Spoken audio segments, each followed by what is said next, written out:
Good morning. This is Corrie. Corrie is a chameleon, and I'm going to tell you a little bit more about Corrie and why we've got him with us later. But for the moment, I'm just going to rest him down here. In the month of August, we are looking at the city of Corinth, which was a prosperous seaport in Greece in the years after Jesus' resurrection, when the good news was just starting to spread. Now, Corinth was a busy, bustling city with lots of people and lots of money, but also lots of problems. You see, the people of Corinth had a reputation for behaving badly. Very badly.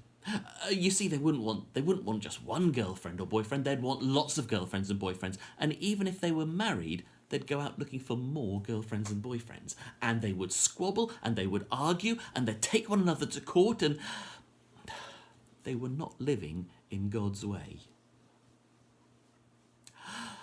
In fact, they became so infamous for bad behaviour that Corinth became a word to describe bad behaviour. So if you said they're behaving in a rather Corinthian way, it meant, well, you can imagine.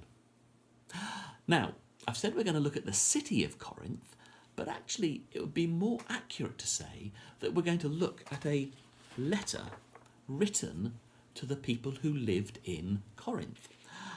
And it was a letter written by St. Paul, you know, the guy who met the risen Jesus on the road to Damascus.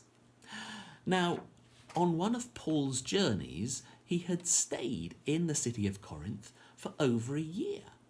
And he had helped set up the church there, and he taught them, and on the side he'd made a bit of money as a tent maker, because that's what he did. He made tents. But after Paul had left the city of Corinth, he kept getting messages like this. You'll never guess what those Corinthians are up to now. Their behaviour is shocking. Even the church members are squabbling and arguing amongst themselves. This made Paul very sad. So Paul wrote to the church in Corinth, explaining that they were getting things wrong.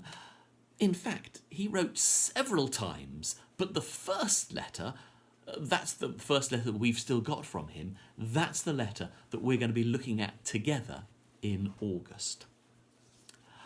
So hopefully, if you're a child or a teenager, you've received one of these booklets about of Sunday school material.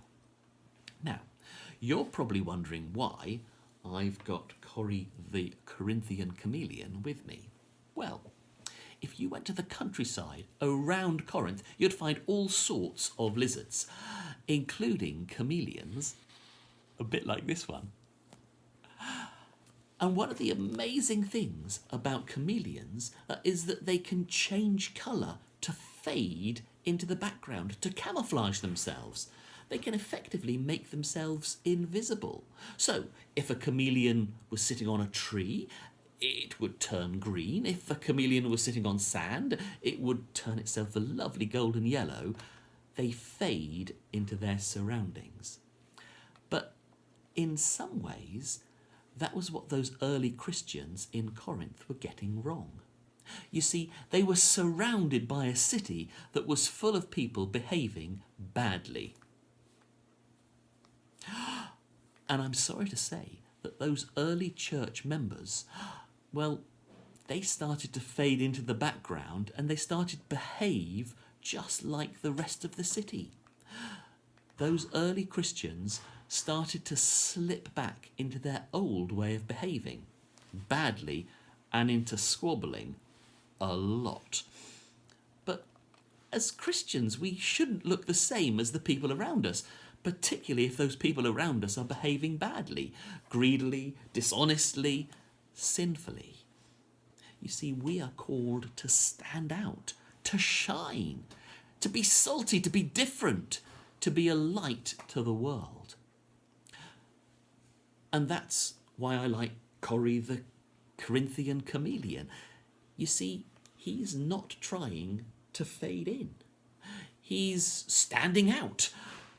And Paul was calling on the early church members in Corinth to stand out, not to squabble, not to sin, but to behave as Jesus had taught them to behave, to love one another, to shine for Jesus.